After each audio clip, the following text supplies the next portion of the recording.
Hi, everyone, and welcome to another episode of Grassroots Racer. As you know, we have a variety of guests on the show who have done different amounts of motorsport, and also, people who've been involved in motorsport in different ways. Tonight's guest is no exception when it comes to experience and involvement. He's competed for Dick Johnson Racing, done Formula 3, GT Racing, Toyota 86, just to name a few. And, I really look forward to our chat tonight. So I welcome Marcus Ladelle to the show tonight. How are you tonight, Marcus? Yeah, really well, mate. Thank you for having me. It's good to be here and always good to be able to give back at that grassroots level, which is, I suppose, been my goal since coming back to motorsport. Yeah, well, everyone starts at a grassroots level and, you have done a lot in your career. But, now that you're back in 86s and, you did do RX8 Cup, it's you're back at a grassroots level, which is, still great racing. Let's go back to the start and where did it all begin? Yeah, look, for me, it was many moons ago. I mean, I'm 38 now, so it's been a long time for me. But I was 9 years old, and my old man took me to a hire go-kart track for my birthday, and I guess I did okay, and we went to Newcastle Kart Club pretty soon after, and started racing at a club level and did the usual, club level to state level to national level, and then was lucky enough to drive for Tony Kart Factory and race internationally. And due to a really strange, I suppose, mismanagement between CIK or FMK, the international licenses, and Australia, aka, I went to seniors at 15, but in Australia, I couldn't go to seniors till I was 16, and I'd already gone to seniors under international rules. So I got stuck in this void where I couldn't race in Australia. I basically had to go back overseas again, which I wasn't really in a position to do. So my family, my mum, dad, and I decided to go to cars, and that was what led me to Formula Ford. And I moved into Formula Ford. My first race was actually at Indy on the Gold Coast, believe it or not. Not the greatest place to learn, but anyway. Yeah. Certainly was a baptism of fire, and Formula back in those days, I guess, it's probably why I respect, RX8 and Toyota 86 so much in the current era, as options for young drivers and XLs and Pulsars and all these ways to step from go-karts into cars. In my day, it was pretty much you did Formula Ford or really there wasn't much else. I mean, there were Mirage series and you could come in through improved production and things like that, but they certainly didn't lead the same way, the current categories do. So hence me developing 99 Motorsport is very much about trying to bring drivers through as a progression plan out of go-karts. And it's great to have it these days. And that's why I'm supporting it and investing in it. But yeah, that was the early part for me. Formula Ford, and then a little bit of GT racing, Formula 3, tried to have a stab at Europe in Formula 3, but it was just, it was really hard to be, to go over there without funding, I guess, especially when in those days you had, I think back to 2002, and, you had Takuma Sato and James Courtney, who were both signed to Formula 1 teams, but put into Formula 3 to, develop their careers, and that came with funding. So I came back to Australia and then had a wonderful opportunity given to me by a guy called Mark Howard, who used to own Howard Racing, which was Triple Eight's development series team. And he invited me to drive one of his cars, which led to me then driving for DJR, as you mentioned earlier. So, look, not to make it too brief, but I suppose that's a synopsis of, 5-6 years of heartache and struggle and, trying to stitch deals together week to week and month to month. But that's, I suppose, an overview of how I got to where I got to. Yeah.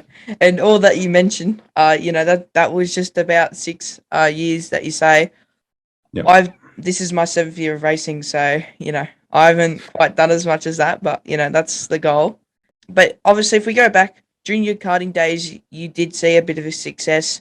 You also raced overseas, which, for those who don't know, like Marcus was saying, he went overseas and raced in the senior class. But when he came back, he couldn't race seniors here because he was too young. So, like you said, you were stuck in the void. But do you have many memories from that time? Oh, look, it was a wonderful time to do what I did. I mean, in 1998, which I was 13 and 14 years old then, we did 36 races in a year. I mean, when you include testing on top of that, I can't imagine I was home very much. I think my school attendance that year was like 25%. So certainly I didn't get a lot done academically, but I certainly did a lot of racing, and I lived and breathed it. And I think that's the dream. That's what all of us want to do. Even at my age, I still look at the NASCAR guys and I'm pretty envious that they get to go racing, 35 plus times a year. So, a lot of great memories. Traveling with mum and dad was incredible. I'm blessed to be an only child, and we sort of obviously traveled a lot, nationally and internationally. And, a really, really cool time in my life, and learned so much, not just from a driving standpoint, but, managing yourself and travel and jet lag and all those things that I learned from, thankfully, a very young age. Yeah, so obviously, you did learn a bit in your karting days, and we mentioned the void that stopped you from racing in karts. But what was it that made you progress to cars? Did you follow a similar path to others? Like you did say you went to Formula Ford, but was there any other considerations? Look, I guess I've spoken about this publicly only in the last 2 years, about the fact that a lot of people get stuck, or I've seen a lot of people get stuck in the trap of staying in go-karts for too long. So I look back on that little indiscretion by our licensing committee and actually think it was a blessing in disguise for me. At the time, I was gutted. I had to give up go-karting in my eyes. But the nudge in the right direction into cars was pretty timely, and I think it was a great time in my career and development. In terms of following people, look, I probably did. I mean, if you look at me at 38, slightly older than me was, at the Tony Kart factory was James Courtney and Mark Winterbottom. So, they're both 2 and 3 years older than me. So they had already gone to Formula Ford at that stage. Closer to me would have been Jamie Whincup and Will Davison. Will Davison, always been a good friend of mine, and he went to Formula Ford basically, the year before I did, sort of thing. So, we are the sum of the people around us, and you're right that I suppose those people gave me a really good guide as to not necessarily what to do, but a bit of an inkling as to where to go. I mean, I'm 6 foot tall, so I was never cut out for Formula Ford. But at the same time, it was the best place to learn, and a really good transition from go-karts. I was helped out a lot at that stage by Ian Luff, Warren's dad. He actually did my CAMS license at 15 for me and assisted me with CAMS getting, back in those days, you couldn't get your CAMS license before 16. So I had special dispensation based on Ian's word, and he helped me get into Formula Ford, which was a massive step, of course. But I suppose in answering your question, there was a lot of people doing the same sort of thing. But the main push was the fact that I couldn't race go-karts. So I had to do something, basically. And Formula Ford seemed the most logical progression at the time. Yeah, I can definitely see what you mean about getting trapped in go-karting. My dad was, he was never a fan of go-karting. He didn't mind that I wanted to race, but not a fan of go-karting. I did about 5 years or 4 years. I was doing pretty well, but he always used to move me up early. Like as soon as I hit the age I could move up, he moved me up just to give me, he goes, even though you're not the quickest and the best, he wanted to always make sure I had a challenge. And he taught me how to lose, basically. So mate, he made you learn quicker. And I did the same thing. I've got to be honest. But that was my drive. I wanted to go to Clubman. I wanted to go to junior piston port. I wanted to go to junior intercontinental A. I wanted to go to seniors at 15. I mean, it was me driving that boat, and probably why I didn't win quote unquote more titles. If I had stayed in the same category for 2 years, maybe I would have won more titles, but I didn't. I progressed. So I get the feeling, and kudos to your dad for pushing you through, man. It's developed you to be who you are. So, and I obviously don't regret it, because I did 1 year of juniors, and then we, got my CAMS license at 12, which was a bit, a bit weird, but got it at 12. And we went to race Supercars. So it is still a go-kart, but I was able to race at Phillip Island, Sandown, Winton. I did all but Sandown. Great experience. I learned how to do the tracks. Yeah. And another thing about my dad was he's taught me a lot about cars, so I've got knowledge, and because he can't really help me too much. He can only really give me advice. So I know I've been doing a lot of the work with him sitting there, and it's been the best thing ever. It is hard labor, and I'd love to be in the top team, but I get to learn all this experience so I can, build my own cars. Even if I have a road car in the future, I don't have to go get it serviced. I know how to. So it's a lot of stuff like that. That's the young kids these days don't get it, and I'm going to come off as blunt, but at the end of the day, there's too many kids these days being dad's paying for the drive or the seat, and they bin it and take it back, send it into pits and go fix it. And it's just too much of that. So make credit to your parents for instilling that in you. I mean, I built my go-karts by hand before I went to Tony Kart in my mum's dining room. So, that's the upbringing we want. It's good. It makes you a better person. And, trust me, I can attest to that. It's a huge effort to put race cars together. And, if you do them yourself, you have so much more appreciation for what, what you do and how you do it and the effort that it takes to do it. So, I really applaud that. And mate, more young kids could do with that kind of lessons, if you ask me. Yeah, I really do appreciate that as well. Another thing I did, we've been talking about getting out of karting because, there can be a period where you've been in karting for too long because it is really good to start, but, it's too long. So I saw an Instagram post where you talked about kids getting into cars early. What do you think's the way to go and what's the best age to start in cars? Oh, look, I think, the current progression, from an insurance and track standpoint, I suppose is the limitations are around that 14, 15 mark. Some tracks are 16. I appreciate that. But I mean, look, to me, I think you probably need 3 or 4 years in karting. I think you need to race karting at a decent level. I don't think club karting probably is enough. I think the competitive side and the development from a kart setup and understanding racing, you've got to go through to a national level. But I just think people take it too far. I mean, I could name 10 guys who were either world champions or top 3 world champions that never made it to cars.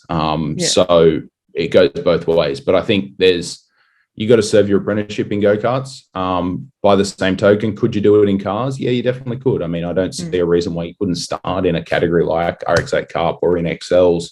But I just think that racecraft can be developed from an earlier age. Like you said, I mean, if you get into a go-kart, say at 10, do 4 years in it, and you get out at 14 and move into cars or maybe span both for a year. To me, that's the ideal, I suppose, set up, but it's a bit general. Yeah, everyone's different. Some people might need 2, some people might need 6 years.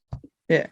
Like even it's a little bit off topic, but even though I obviously race on a budget, I have multiple cars, so I'm doing multiple things. So I got a Formula V, I've got a rally car. And I'm in process of building a track car. So it's awesome. It's this whole thing we're trying to get is having me race in different categories because my parents, unfortunately, they can't really help me too much financially. That's why, I've got all these guys behind me helping me. Awesome. But the knowledge that they've been able to teach me, they said, look, we don't know too much about racing, but we're going to try our best to, give you knowledge so you can go on and be successful. So, we are trying our best. And I do believe racing multiple categories or different types of cars all the time, even if it's not your own car, even if you can get the opportunity to test something, I think 100%. I think it's really good experience. So I definitely believe if you can get in a different car every now and again, give it a crack because I believe the experience is all you need. Exactly. I mean, seat time.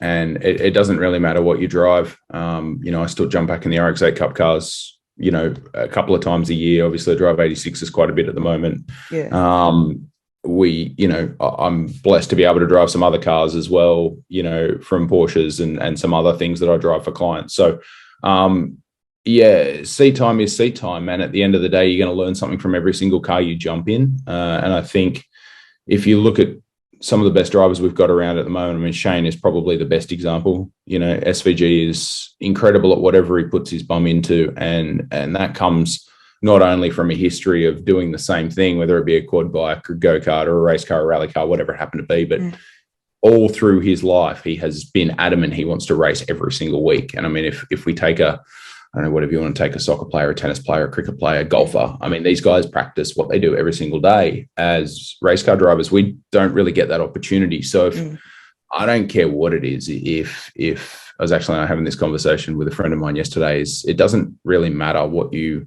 offer me to drive at the moment. I'll jump in it and have a steer because I think it's great fun.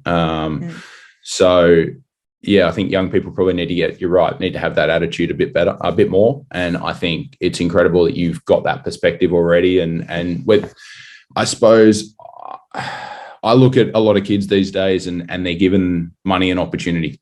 Great, no problems at all. Yeah. But you have been taught life lessons by your parents that money can't buy. And those lessons, not only to go and find these wonderful supporters, but also to look outside the box. Instead of just being given, the Formula Ford drive or given whatever it happens to be, you actually have to go and harvest it and create it yourself. And that's going to hold you in good stead later in life. And I think you're someone that, a lot of people can learn from in that essence. Too many people have delivered it on a platter and probably don't appreciate it. But I think not only are you going to go and create your opportunities, you're also going to work on the cars yourself. When you drive them, you're much more aware of what's going on. If there's an issue, you understand what it might sound like, might feel like. There's so many benefits. And down the track, I think that'll pay dividends, and that's a credit to your parents. Well, another thing we were talking about with my parents was growing up, they said, I think it's like 5 things that a race car driver needs to have as when they're in a team. It needs to be a good public speaker, needs to be appealing to sponsors, has to be able to drive. I think it was, good communication. Willingness to learn, communication skill, and I think it was to work on the car or something as well. So I can't exactly remember, but it was on the lines of that, and and fitness, right? So I'm starting to tick off the boxes, but I still need to get my fitness up there. That's the only thing I really let down. So I feel like I need to, get my fitness back in shape, which I'm trying to do at the moment. But once I get that, I think I'll be, a good suit for a team to race in. But then obviously money comes into it. So see what happens. But if you tick the first 2 boxes and, you speak publicly well, you obviously speak well. You obviously present well. You've obviously started understanding that when we speak to sponsors or partners, it's about what they want or what they need and how we can deliver that. Too many people look at it and go, I'm going to put stickers on a car and get money. It just doesn't work like that, especially post-COVID in our commercial reality. So, you just keep ticking the boxes and doing what's in your control. And I got taught a long, long time ago in business, and I've been very lucky in business to do, what I want when I want now. Make 5 calls a day. Make 5 phone calls a day. You're not going to speak to 5 people. 3 are going to call you back. 1's going to hang up on you. 1 will talk to you. And I guarantee if you make 5 phone calls a day and give it 6 months, you will create more connection. And those people that you called probably won't be the ones to put money in. But 6 degrees of separation, everyone knows someone, and you will create so much good energy in that you're connecting with those people. You're putting it out there, and I guarantee if you make 5 phone calls a day, even if you said, okay, I'm going to do it 3 days a week because of school, or 3 phone calls a day, it will multiply over time. And that, I believe that the sponsorship component will take care of itself. Somebody will believe in you enough to chip in a bit of money, and somebody else will chip in a bit of money, and off you go. And by the end of it, you can put a bit of a program together. But in terms of the fitness, look, I suppose we've seen all different types of drivers over the years. We've seen, let's just take supercars. I mean, we've seen guys that are literally capable of doing triathlons and haven't run in the top 10. We've seen guys sort of just turn up and drive the cars and not really work on their fitness, consistently win. So whilst fitness is a key component, and I believe wholeheartedly you should be working on it, if we're going to rank them in a top 5 order, I would actually not be looking at the fitness more. I wouldn't be looking at it as much as hey, this is an attribute that I want. I'd be looking at it as hey, this is a good test for my commitment, because you don't want to do it. And I don't want to do it. I never wanted to do it, but I had to do it. So yeah, I don't know. I think it would be 4th or 5th in my list of 5. I'd be making sure that my public speaking, my appearance, my, how I communicate with sponsors, my driving, and my willingness to learn come before fitness. I think fitness is, I'm not going to call it an option, but I feel like as a race car driver, we develop as we spend time in cars, and that is far more sport specific than going for a run or riding a bike. Not to downplay its component in a 60-degree supercar for 2.5 hours of Clipsal. Yeah, totally understand. It's, you need an extreme level of fitness. Totally understand that. But for you developing right now, I think the other 4 are probably far more key components, and the fitness can maybe not be such a priority, or maybe you just commit to an hour a week or something like that and start somewhere and then build from there. Another thing is with the going back to the partners, lots of these guys appreciated that I walked in there, knocked on the door, asked to see, who's running the show. Went and talked to them, lots of them were impressed that I went in there. Because I've had these guys since maybe 12 or 10. So I went in there at like 10 years old. Yeah, absolutely. And every business is different. One business might want exposure. They might want stickers on a car. Yeah. Another business might want you as an ambassador to help their business in a certain demographic. Another business might, I don't know, they might want to collaborate with one of your other already sponsors or partners. There's so many different ways that we can leverage our platform in motorsport. And like I say, stickers on cars is not the be all to end all. And unfortunately, a lot of people don't understand that, but it's business is business, and it's got to go both ways. And yeah, for the money we need to go racing, stickers on cars don't cut it. So you've got to give more value than that. And credit to you for going in and recognizing at your age, and as your dad said, realizing that it's more about what they want than you. What we want is pretty simple in the grand scheme of things. But yeah, as I said, you make a number of calls a day and move forward. And I think you'll build a network that will open doors you didn't think were possible. I'm definitely going to take your advice on board, and I'm going to, set out a plan of what I can do, who I'm going to call, etc. But I think, we got a little bit distracted there. I think we'll bring it back to, what was it like racing with Dick Johnson Racing in the development series or Kumo series at the time? Look, it was pretty whirlwind for me, to be honest. It was a relative last minute deal. The deal didn't get done till Phillip Island, so the December of the year before. So I didn't really get a lot of testing or anything like that. And testing was very, very limited in those days. I think we only had 5 days for the year, regardless of whether you're a rookie or not. So, look, it was massive to me. It was the first, I'd obviously been in open wheelers before that. So to come to a supercar was a huge change for me. I'd only done the 1 day with Howard's at 888 the year before, and probably only did 40 or 50 laps. I really didn't do a lot. So to walk into DJR that year was massive. Will Davison was in the main game that year with DJR and helped me out a lot comparing data and working that way. But it was, look, a wonderful experience. I mean, far out. What better way would you want to spend your life traveling the country, driving for a supercar team? But at the same time, there was a huge amount of pressure on me, and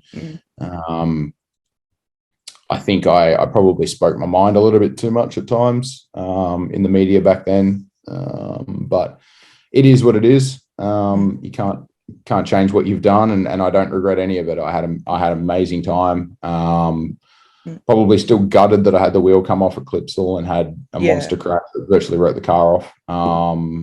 But I learned from it, and I think that's probably been a bit of a common theme in my life, is that no matter what's been thrown at me, I'll find some form of positive. And yeah, it was an amazing year. Sorry, I got off track. It was a pretty incredible year, and I lived a great life. Don't get me wrong, but I wish it had continued, but it wasn't to be. And I'm a better person now because it didn't continue.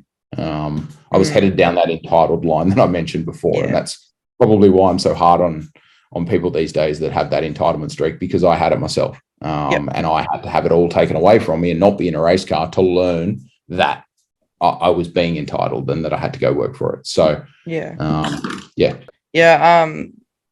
can understand what you're saying. And with the wheel coming off a Clipsal, I was watching that video where you were you interviewed, or were you just talking as your own? I think I was interviewed about it, but I was watching that on your Instagram, and having the wheel come off a Clipsal, definitely a big bummer, because in the development series, anything that sets you back from winning that championship limits your chances of being noticed. 100%. So like even in Formula 2, if I have a bad race and then get taken out, even though I've got the potential to win the championship, if I don't do it in that time frame, you're not going to get noticed. So that's one really bad thing about development series. Yeah, with so few races as well in a year. I mean, 6 races or 7 races. Well, I think it was 7 back then. Might be 8 now, but you lose a round, and that was in the first race at Clipsal as well. So it was it was pretty tough. But did you ever win any championships along the way? And as we know, you've raced with some people like Will Davison, who, just quickly to mention, his dad won the Formula Ford Vic State Championship this year. So kudos to him. Yeah, absolutely. Yeah. And, what was it, what's it like to see, some people that, like Will Davidson and a few others, Courtney, I believe you said, in Winterbottom, have gone on to supercars now. Do you feel like you could have been up there with them if you've been given the right opportunities? It's a tough question, man. I mean, as I said, I've probably learned more since leaving racing and coming back than I would have in racing. I was in cars. I probably didn't get the opportunity to put whole championships together. It's something I've spoken about previously as well, is that Supercars was literally the first year where I put a whole season together. Before that, I'd have 2-3 races and have to scratch together for another round, but I never actually got a whole championship together. So as a question for did I win any championships? Well, no, quite frankly. Always, sort of, as you said before, always showed potential, always had speed, always won here and there and did well, but never put it together to actually have a number one on the door or a trophy on the wall. So is it tough looking at those guys? It has its moments, I guess. I mean, Courtney was always exceptional to me. He was always an icon to me. He won his junior world title in a year where I was pretty young in karts, and then in 98 was the year that I'd driven for Tony Kart and had done a lot, and he won his senior world title that year. And so he was always an icon for me. Him, Ryan Briscoe were both in Europe at the time, full time. They're incredible. I raced alongside Michael Caruso that whole year, and I probably look at Courtney as a bit of a shining light as to somebody I could have never achieved what he achieved. I mean, to basically make it to Formula One. I know he didn't, but God, he was close. To go race JGTC in Japan and then come to supercars and make the splash he did, win the championship with DJR. I mean, he's done everything I could have aspired to do. Will Davison, look, Will had my measure in go-karts, to be brutally honest. So did Caruso. So for them to make it, I'm proud of them. I'm stoked for them. I chose a different path, and I'm okay with that. I'm good with where I've gone, and I'm very happy and thankful that I've gotten to come back and work on a different side of motorsport now and do a bit of racing myself, sure. But to try and give a path to young drivers is something that I felt I could have done within my time. As I said earlier, it didn't exist in my era, so I'm happy to try and pave that path for people now. I understand it, and it's probably been very hard for you that you had to walk away, and then you've made your comeback. Because I've seen you started back in RX8 Cup. Did you build it yourself, or did you do it with a team? No, I sort of did a deal with the team to come on board and give them a hand developing the car, as well as obviously, I paid the running cost to run it, and had a pretty good year last year before COVID. We were second in the championship before COVID, and it was coming along well until that ended things abruptly. But since then, I've built 99 Motorsport, and I'm happy now to guide my drivers rather than compete myself. I'm okay with that, and I think that's probably the same as your question about am I envious or jealous of the guys I used to race with going on to create full-time careers. And 100%. There's days where I wish I was Will Davison driving for DJR. I wish I was Courtney, living their dreams. But at the same time, everyone's got their own story and everyone does it at their own pace. And, I'm pretty happy with my life right now, and I'm thankful for what I've been given. Yeah, man, and you've obviously achieved a lot, so you got to be proud of yourself. You started 99 Motorsport. It was a big step for you. What did it really take for you, I guess, to start it up and get it running? Look, I suppose 99 Motorsport has changed. It's evolved a lot in its 12 months. It did start genuinely as me running my car. That was it. I was going to build a car and run it out of my workshop, and I was going to run myself, and that was it. Over the Christmas break, that sort of changed a little bit with young Tom Duncan coming on board and wanting to drive. And I only had the one car, and I sort of made the decision that, okay, maybe it was better to put him in than me. And, last year, a lot of the competition in RX8 Cup, Ryan Gorton, who won the championship, Steve Devjak, who hasn't come back to race this year, both of them weren't going to race this year. And I, probably much the same as you, I don't really want to jump into a championship where I don't really have anybody who I'm going to be able to race with. And controversial as this may be, I was more than happy to just step aside. Hence why I went to do Toyota 86. That was the background of it. I was going to do Toyota 86 this year until they cancelled Newcastle, and most of my support and sponsors came from Newcastle. So that ended that. But look, 99 Motorsport, as I said, was built around my car for me, and then it evolved from there. What's it taken? Can't even begin to add up the numbers. I mean, I've now got 5 RX8s, 2 86s, an FD RX7. I can't even add up the numbers that have gone into it. A huge amount of infrastructure, from trailers and tow vehicles to basics of tools to spares to go. I mean, after Eastern Creek, which was a couple of months ago, we did 2 engines in a weekend. So, I mean, there's 20 grand's worth of engines in a heartbeat. So it's a huge effort to do it, but I've made the decision now. I made the decision earlier this year that I was actually enjoying. I was enjoying not running cars. That wasn't really the enjoyment. The enjoyment was seeing people evolve and seeing guys who had been in RX8 Cup for a number of years. Shannon McLean, who, great example of a guy who, great car, wonderful prep by his dad, but just didn't have the experience to convert. Came under my wing the beginning of the year, and now he's third in the championship after missing a whole round at Phillip Island. So 4 rounds in with, now 4 race wins for the year. So he's come a long way. And once I saw that side of things, I guess that's what motivated me to push in the category and to build another car now, and to start to really try and develop drivers and offer a bit of a path from go-karts. Because, I mean, it's a huge step. I mean, you come out of go-karts, even if you're running KA or Pro Tour and you're spending, I know Dad's spending 10 grand around round figures. To go jump in an 86 is going to cost you the better part of 16 to 18 grand around with a top team. To go do TCR is going to be 40 grand around. To go do Super 2 is, God, I don't want to think about it. Probably, I think it's up to 100 grand. Yeah, I think it's like 170 something. But yeah, don't quote me.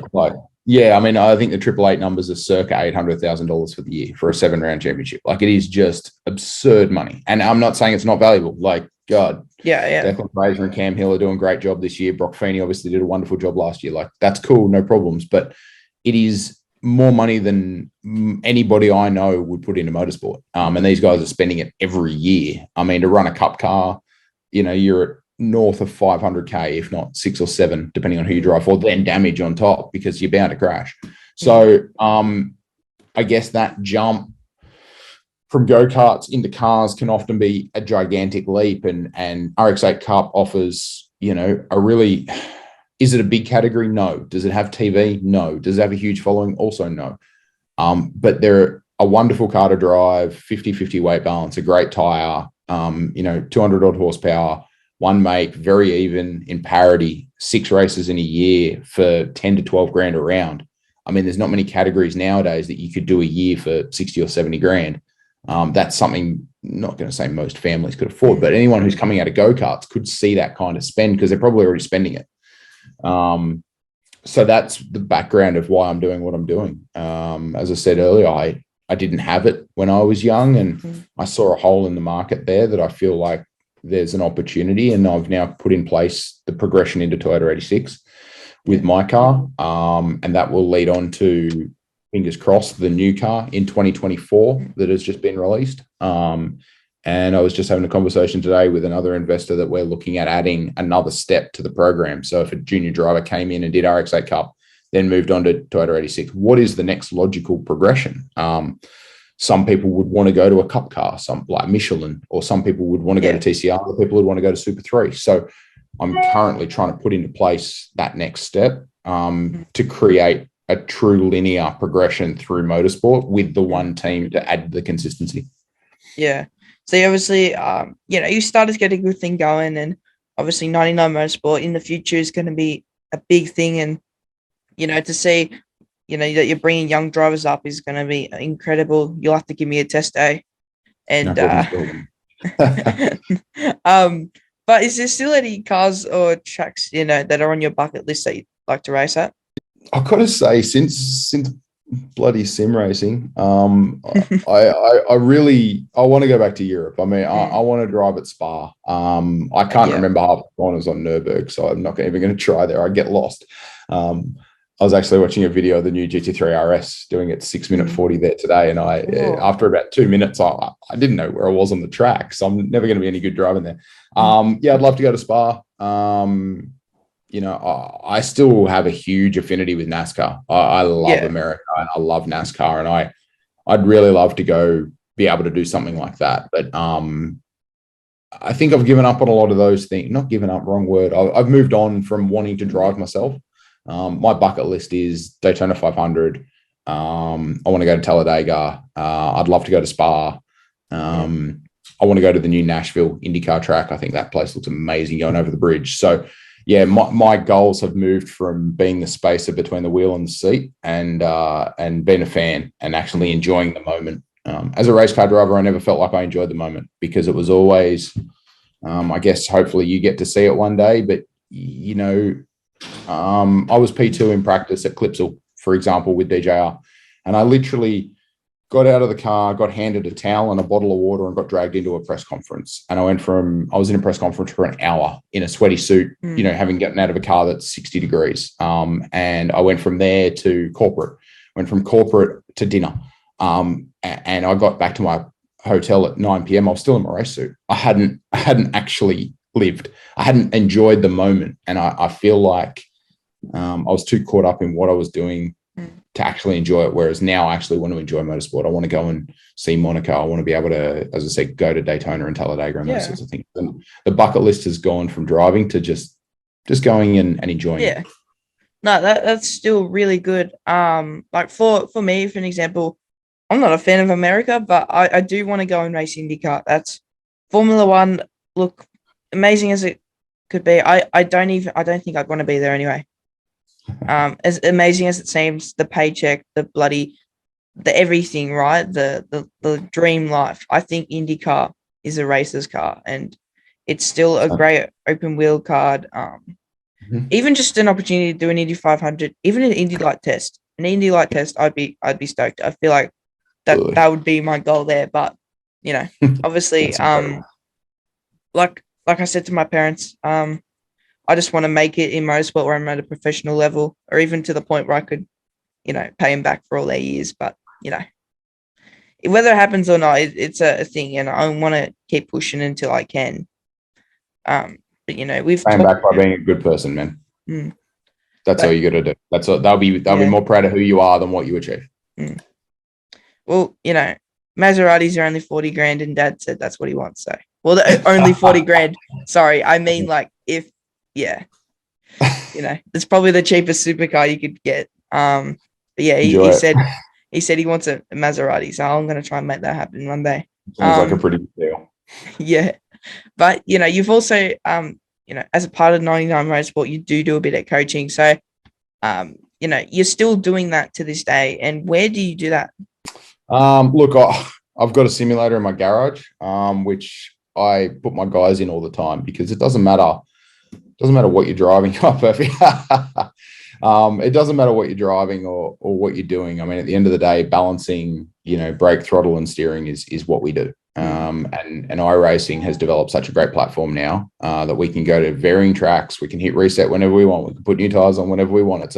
It's a perfect scenario, and we can work on going back to data through VRS and things like that, and even Motec and overlay. And I can go drive laps. They can drive laps. Identical circumstances and environment, and you just can't do that in the real world. So that's where I do a ton of my coaching. And then obviously we work on it at the track. We work on it at test days, practice days, as well as race meetings. And unfortunately, RX8 Cup doesn't run data, but the Toyota 86 does. So I actually put a number of my RX8 Cup guys into my Toyota 86 at test days, just so we can capture data and overlay what I've done in the car versus what they do in the car. As well as another great key to Toyota 86, which I'm not sure if you know, but when the guest drivers come, so whether that be Warren Laugh or Cam Hill or Chris Pither or Will Brown or whoever else has been in there this year, you can go to them and get not only their video, but their full data as well. So then, you can grab their race laps, their quality laps, you can grab whatever you want. As a guest, not only are they there to compete and to try and be better and help you as a coach,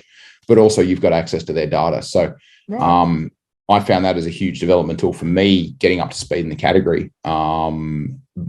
Leaning on Warren Luff, obviously a long association with Woz, and he helped me out a lot. But yeah, so bringing data back, we obviously did a couple of races at Eastern Creek last year. So I can take my guys to test, throw them in the 86. They go do 10 laps, 20 laps, whatever it is. They can pull their data and do coaching that way. So that's, look, I'd say lately it's probably been, with the amount of rain in Sydney, it's probably been 90-10, 90% on the simulator. Weather's always good on iRacing, and probably 10% in the real car, but that's where a lot of it is done. Yeah. Well, another thing we'll have to do is we have to go on iRacing. No problems at all. But have you got any advice for people who have started out racing? And we talked about this right at the start, but have you got any advice for people who are in karts and they're like, what do I do now? What do you personally think they should do? Give me a call. It's one of those things that, we all know what the progression is. I mean, we can jump into an XL, we can jump into a Formula Ford. Those opportunities still exist. The reason I like the RX8 is it's rear-wheel drive. It lines us up with headed towards a Carrera Cup or a Supercars alignment via Toyota 86 as well, possibly. And now with the announcement, I think it's coming soon. I'm not sure if it's been publicly announced yet, but Toyota 86 is running a second category next year.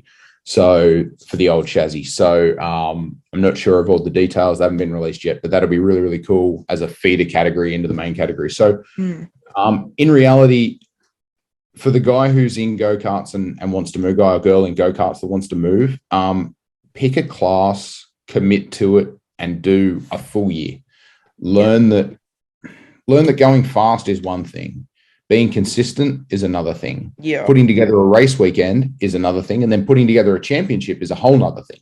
And that's one thing that I find a lot of the people that I work with at the moment, they go, but I can do whatever time, a couple of tenths off you. Yeah, that's great. But can you do 15 of them in a row? Can you go and do it in traffic? Can you do it week in, week out? Every time we turn up to a racetrack, can you do it at a new track you haven't been to before?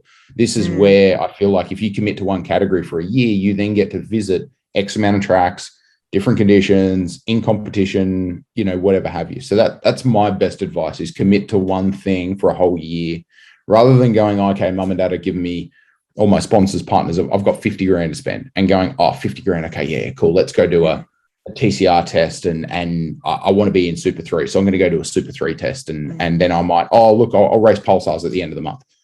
You got to crawl before you walk. And I think a lot of these guys these days accelerate too quickly. And I think they need to go into a year in something.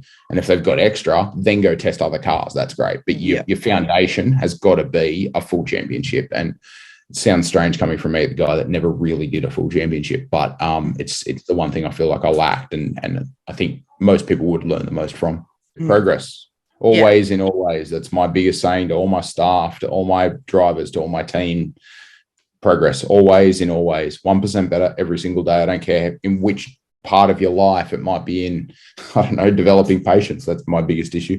It might be in contacting a new sponsor. It might be in fitness. It might be in, you did some public speaking stuff. You recorded yourself. You found that you were better. 1% better, man. Every day, as long as you're moving forward, you're not going backwards. That's all that counts. Yeah, could not agree with you more. Do you have any current sponsors or people who are supporting your racing that you'd like to give a shout out to, though?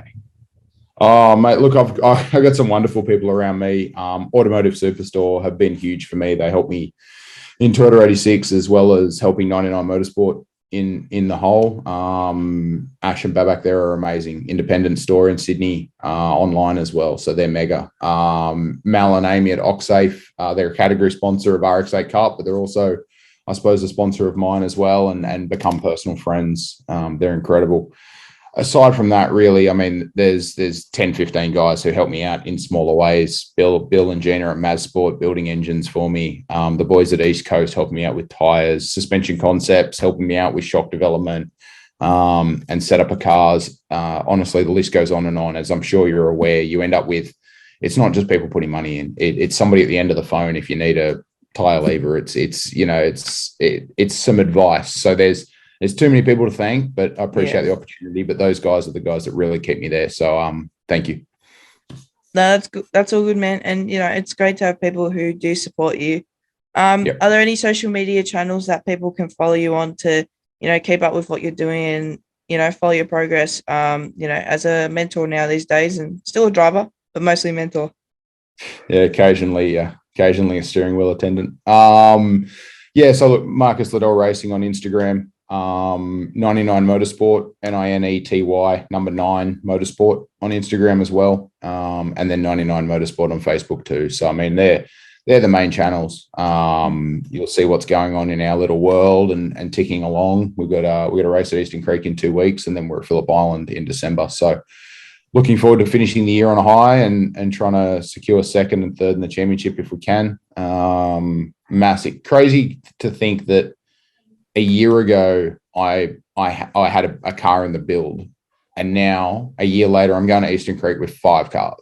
It's just absurd. So anyway, can't explain how many Nurofen it's going to take me to get through the weekend, but looking forward to the rest of the year and appreciate the opportunity to chat and give my viewpoint. And if there's anybody out there who wants some advice or touch base with that progression, obviously happy to help them out. Yeah, that's awesome, man. And you just sort of just touch base on what you want for the rest of the year in terms of plans. What are your plans into 2023? So look, the plan for 2023 is we'll continue in RX8 Cup. I'll probably at this stage take two of the Toyota 86s into that second series, I'd say. Nothing's confirmed yet.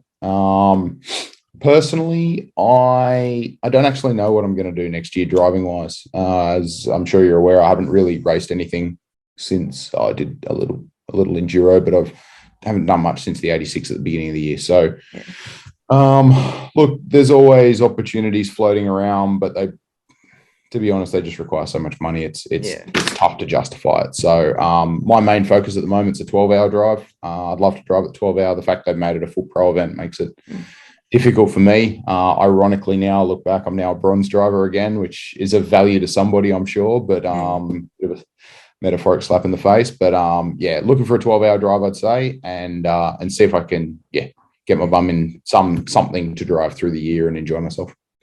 Well, just quickly, do you know Jimmy Vernon? He's actually based just around the corner. Well, down the road from me, let's say, yeah. I interviewed him not too long ago, and he was saying, all the time, people always pull out a Bathurst 6-hour, Bathurst 12-hour. So, surely someone will like it. He's actually got his Evo for sale at the moment. I wish I could buy that thing because that's the car that he ran. I think he got second or third at 6 Arians. That's a mega car. But Jimmy's a good dude. Well, Marcus, thanks so much for taking time out to speak to me tonight. It's Pleasure, been man. great. It's been great to hear what you've done, and I really appreciate you sharing your experience and advice, and complimenting me on stuff I've done. But for anyone who's out on the track this weekend, remember to drive fast and take chances safely, of course. And make sure you like, share, or check out our past episodes on Spotify and YouTube. Thanks, Marcus, and thanks everyone for watching. Cool, man. Have a good night. Cheers.